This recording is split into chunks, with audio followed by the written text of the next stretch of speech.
Olá, pessoas, sejam bem-vindos à segunda etapa do nosso desafio do Logbud. Meu nome é Felipe, eu sou engenheiro de software da Log e o tema da nossa aula, que eu vou conduzir com vocês, vai ser a introdução ao problema do caixeiro viajante. Primeiro, vamos relembrar o que vocês viram na primeira etapa. Vocês tiveram um contato já com o nosso repositório e, além disso, também resolveram o nosso problema principal usando um algoritmo ingênuo. Vamos relembrar como funciona esse algoritmo.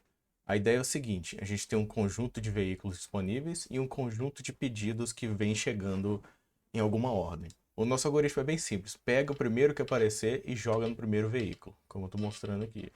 E aí repete esse processo, coloca todo mundo que vier na ordem chegar no primeiro veículo, até que a capacidade dele seja atingida. Por exemplo, vamos supor que só couberam três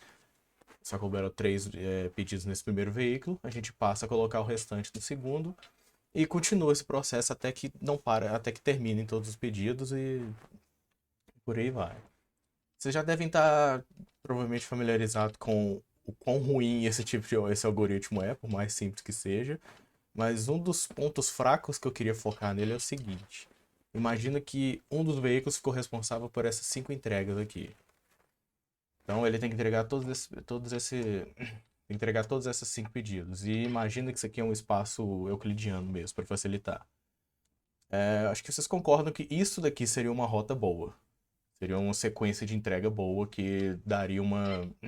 Que não andaria tanto. Só que como a gente faz as entregas na ordem que eles chegam, é muito mais provável que a gente tenha uma coisa desse tipo aqui. É bem mais possível que vai chegar primeiro esse pacote, esse pedido 3, depois o 1, depois o 4, 2, e aí no final das contas a gente vai ter uma rota ridícula, cheia de zigue-zague desse jeito aqui.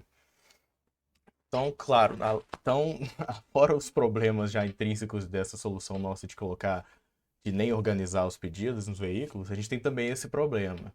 Então, será que não é possível a gente pelo menos melhorar pelo menos a ordem que esses pedidos são entregues? E a resposta é obviamente sim, senão não existiria necessidade nenhuma dessa aula. Mas a pergunta é como é com o problema do caixeiro viajante, que é mais conhecido em inglês como Traveling Salesperson Problem, da sigla TSP.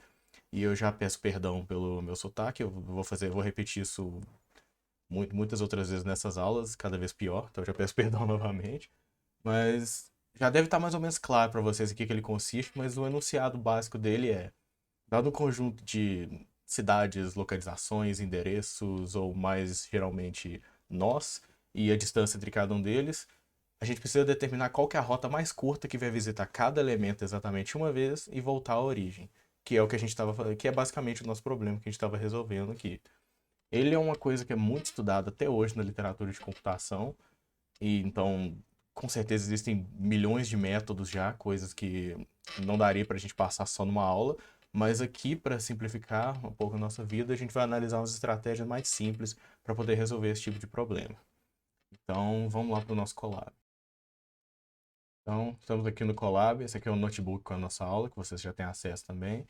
E vamos supor, então, vamos para começar resolvendo esse problema bem simples aqui, com só 3 pedidos.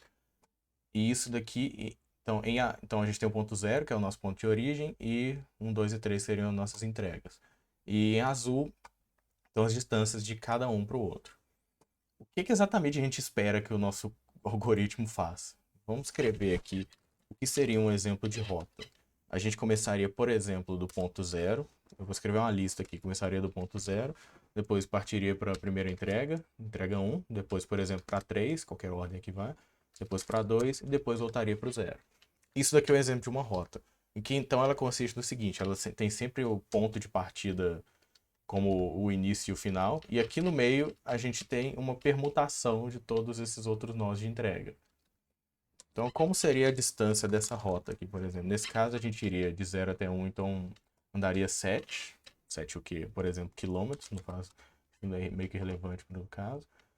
Depois a gente andaria de 1 até o 3, daria mais 14 quilômetros. Depois do 3 até o 2, 8.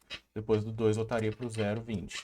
Então, nossa distância seria, ignorando isso daqui, nossa distância seria então um total de 49 quilômetros. Vamos tentar generalizar isso aqui agora para um caso que não seja tão bem específico aqui. A primeira coisa que a gente vai precisar, então, para já começar a nossa generalização, é a da matriz de distâncias, que ela vai determinar, ela vai compactar todas as distâncias que a gente precisa. E ela já está aqui determinada.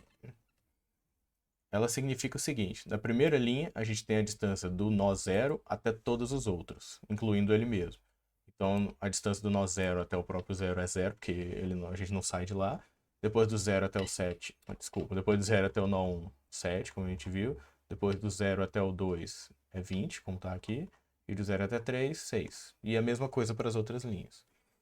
Então isso já está óbvio para vocês. Tem até aqui um outro código rodado que, para deixar isso bem claro, então a distância de 0 até 1 seria, dado aqui no código, seria essa matriz de distância com os índices 0 até 1 e por aí vai. Vamos supor então, agora vamos pegar exatamente a mesma rota que eu tinha escrito antes. E a gente percorreria, por exemplo, de 0, depois 1, 3, 2 e voltaria no 0. Vamos tentar determinar a distância dela usando essa matriz de distâncias. Então, como a gente já sabe, ela seria simplesmente distância de 0 até 1, depois de 1 até 3 e por aí vai. Com isso aqui a gente teria a distância de 49, que é a mesma lá que a gente obteve antes. Mas vamos generalizar isso um pouco mais. Nós temos essa variável root1, que tem root1. Eu vou fazer isso muito aqui, tá, gente? Misturar o português e o inglês. Então, essa variável que tem os índices de todos dos nós que a gente está percorrendo, vamos usar eles aqui. Então, isso aqui simplesmente o 0 seria essa variável root no posição 0, 1 na posição 1, e a gente teria exatamente esse segundo código aqui. E rodando, a gente dá exatamente o mesmo resultado. Maravilhoso. Só que todo mundo aqui é programador, a gente consegue fazer uma coisa melhor do que isso, um pouco mais genérica. E para isso tem esse loop que a gente pode rodar. Ele consiste no seguinte: a gente inicializa a distância dessa rota como 0, percorre todos os elementos da rota, começando de 0 até o penúltimo, porque aqui a gente vai adicionar essa rota com a distância do elemento atual até o próximo. Por isso que a gente só percorre até o penúltimo elemento, senão isso aqui poderia dar um erro. E esse a gente executa isso aqui, como eu já tinha feito, maravilhoso, na distância 49. Agora vamos melhorar isso tudo e incluir todo esse pessoal, todo esse código dentro de uma função que vamos usar bastante aqui, que no caso é essa aqui, esse compute root distance. Então se a gente experimentar rodar essa função, tem aqui vários tipos de rota. Então, para cada uma delas, a gente vai ter uma distância diferente, que é exatamente o que a gente tem com essa nossa função. Beleza, vamos deixar ela armazenada aqui.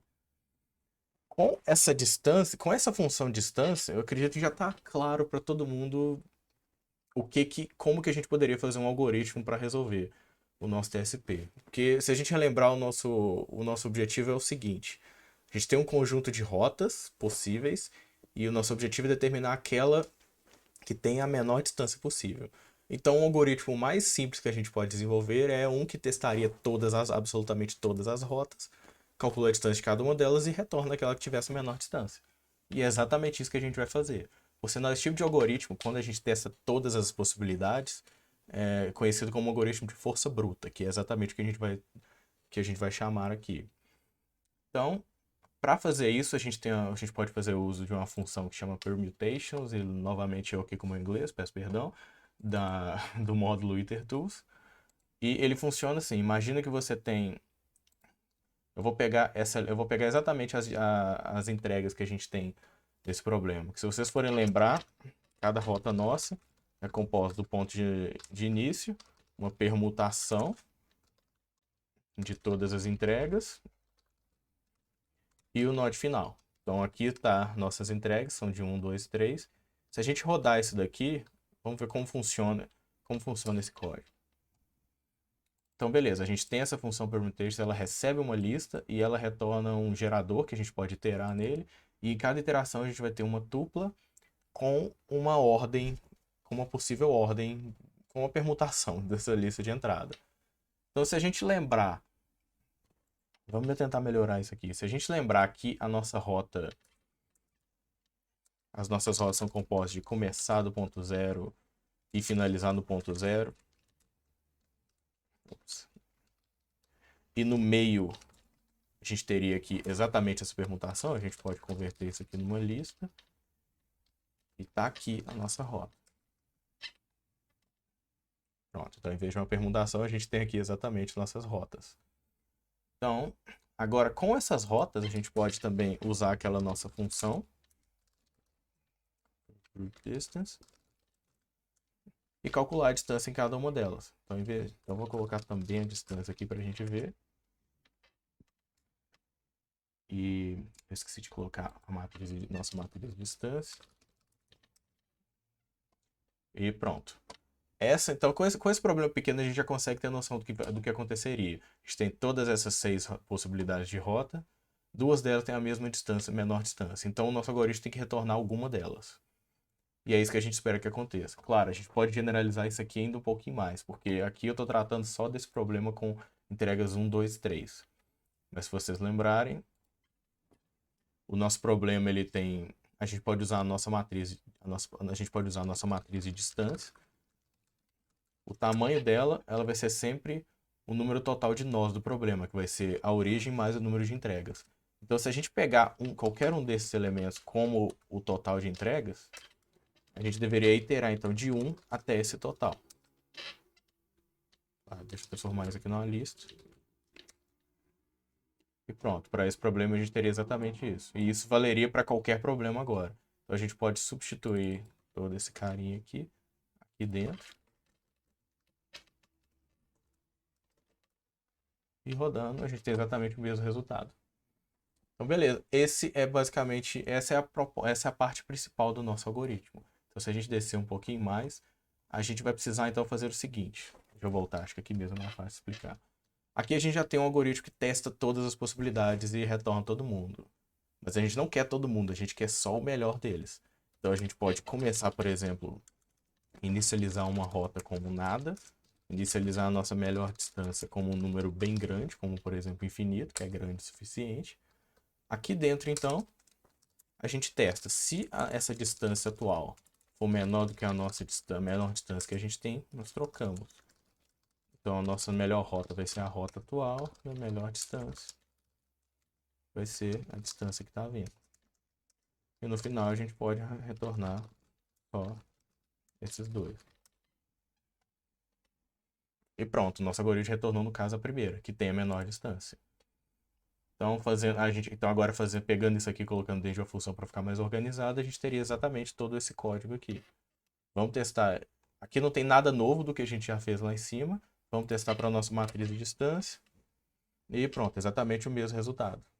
Vou deixar a critério de vocês brincar um pouquinho com essa solução. Vocês podem mudar a matriz de distância, pode aumentar, ou pode incluir mais nós, pode reduzir. Mas, enfim, esse é o nosso algoritmo, meus parabéns. Vocês já fizeram o seu primeiro algoritmo para resolver um dos problemas mais estudados na literatura. Agora, eu acho que alguns de vocês podem estar se perguntando: se a gente já tem um algoritmo aqui que resolve absolutamente qualquer problema de TSP, por que a gente precisaria, por que esse problema continua sendo tanto estudado assim, afinal? Vamos fazer um experimento pensado aqui. A gente sabe que quando o nosso problema sempre vai testar um número de possibilidades que é igual a uma permutação do total de entregas. Então vamos fazer um experimento pensado aqui. Vamos importar essa função fatorial. Então, para o nosso problema atual que tem 3 entregas, a gente testa 6 possibilidades. Se a gente tivesse um problema com 5 entregas, teria 120, que já aumentou pra caramba. Se a gente tivesse um problema com 30 entregas, que é uma coisa razoavelmente comum para entregas, por exemplo, por moto, a gente teria esse número que eu não sei ler de possibilidades. Então vamos experimentar o seguinte. Vamos fazer o seguinte experimento pensado. Imagina que a gente tem um supercomputador com 300 GHz de processamento e ele não faz absolutamente nada a não ser fazer cálculo de distância de matriz fazer cálculo de distância de rota em TSP. Então, a cada segundo, ele faria 300 vezes 10 a 9 operações. Nesse caso aqui, então, o nosso solver gastaria nesse supercomputador esse número aqui em segundo. Vamos converter isso para alguma unidade melhor. Então, a gente sabe que em 1 minuto tem 60 segundos, em 1 hora tem 100 minutos, dia tem 24 horas, e vamos supor que um ano de 365 dias. Então, esse é o tempo em anos que o nosso solver gastaria. Isso aqui equivale a, vamos ver, 1.000... 1 milhão, 1 bilhão, mais ou menos 28 trilhões de anos para ser executado. E o que acontece? A gente vive numa sociedade imediatista e ninguém é capaz de esperar alguns bilhões de anos ou trilhões para poder ter a sua entrega.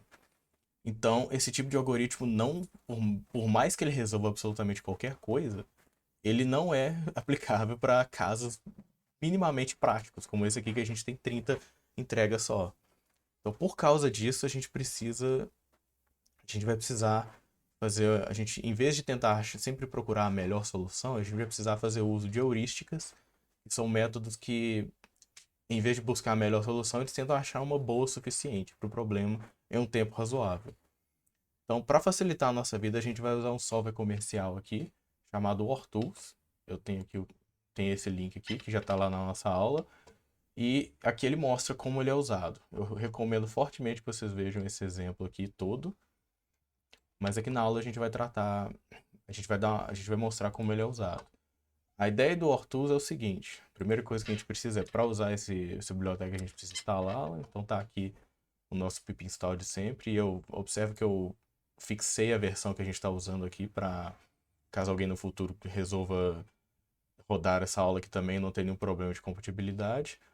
O OrTools é o seguinte, ele é uma biblioteca que funciona quase como que uma interface para um código em C que eles têm que realmente resolve o problema. Então o que a gente vai precisar aqui vai ser criar funções e outro. O nosso código aqui vai ser basicamente feito para transformar o nosso problema na interface em que o OrTools precisa. Então vai ser um pouco mais complicado e o nosso outro caso puramente, o nosso outro algoritmo de força bruta puramente em Python, mas o resultado vale mais a pena por causa disso, porque é um solver comercial que não tem esse problema de levar alguns trilhões de anos para ser resolvido.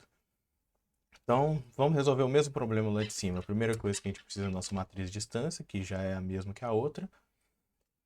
E uma vez instalada essa biblioteca, a gente precisa começar importando essa função aqui, que é bastante usada.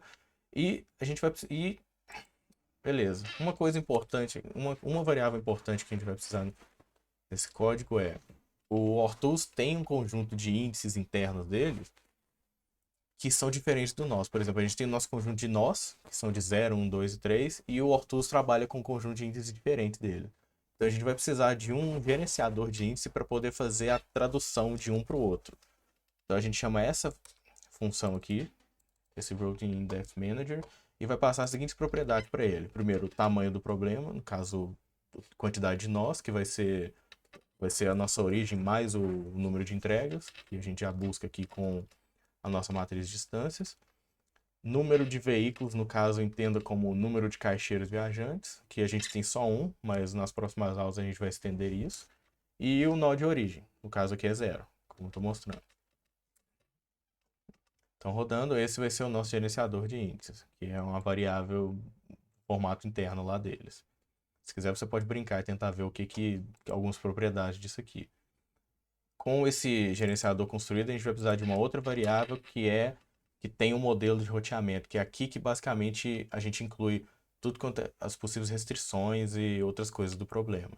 E outra que você quiser pode também brincar aqui com as propriedades dela. Beleza, como eu disse, agora a gente tem a nossa matriz de distâncias e a gente precisa passar ela para essa variável. Isso não é tão imediato como simplesmente passar uma matriz, o que a gente precisa é ele tem essa variável, o Ortus, no caso essa função routing, ela tem uma, o que ele faz é o seguinte, ele passa para a gente uma função que é essa distance callback e ela tem como variáveis de entrada dois índices. Ele pergunta para a gente qual que é a distância desse índice I para o índice J. Só que esses índices são coisas internas do Ortus, né? A gente precisa primeiro convertê-los para nós, para os nossos nós do nosso problema. Então, para isso, a gente faz uso dessa variável, dessa função aqui, dentro do nosso gerenciador manager, com o index to node, que vai converter esse nó interno, o índice interno, em um nó nosso. Mesma coisa para o segundo. E aí a gente retorna, a gente usa a nossa matriz de distância como antes. Então, essa etapa inteira aqui é simplesmente para incluir a nossa matriz de distância para o nosso solver do Ortuz. E aí, finalmente, a gente resolve o problema. Essa primeira linha aqui busca parâmetros ela adiciona os parâmetros do nosso algoritmo, do nosso solver que a gente vai usar. Ele tem vários algoritmos lá internos. A gente poderia usar isso aqui para decidir qual desses algoritmos e também definir alguns parâmetros para eles. E aí eu recomendo que vocês olhem a documentação. Mas se a gente não definir nada, como aqui, a gente resolve com parâmetros default, que é o que a gente está fazendo, que já é bom o suficiente para essa aula. Então, fazendo isso, essa segunda linha efetivamente resolve o problema. E beleza, alguma coisa aconteceu. A gente tem a solução aqui, que é essa variável com esse formato aqui diferenciado. Ela tem algumas propriedades. Uma delas, assim, vocês podem olhar, fica à vontade para isso, mas uma delas interessante é essa aqui que chama Objective Value. E é exatamente, se a gente entrar, vai ser o número 33. Esse 33, se vocês lembrarem aqui de cima, é exatamente a distância da nossa rota retornada pelo algoritmo de força bruta. Então, essa é a nossa essa é a distância total da nossa rota, e nesse caso a gente sabe que esse algoritmo Orthuz conseguiu achar a melhor rota possível. A pergunta é, qual é essa rota? E aí, a gente vai precisar fazer um pouco mais de malabarismo com essas variáveis para poder simplesmente construí-la. A ideia aqui, então, é a gente usar essa variável routing de novo. Ela tem uma outra função que se chama start, e ela simplesmente diz qual o ponto de partida da nossa rota. Esse índice 0 aqui significa qual o índice do veículo, no caso do caixeiro que a gente está usando.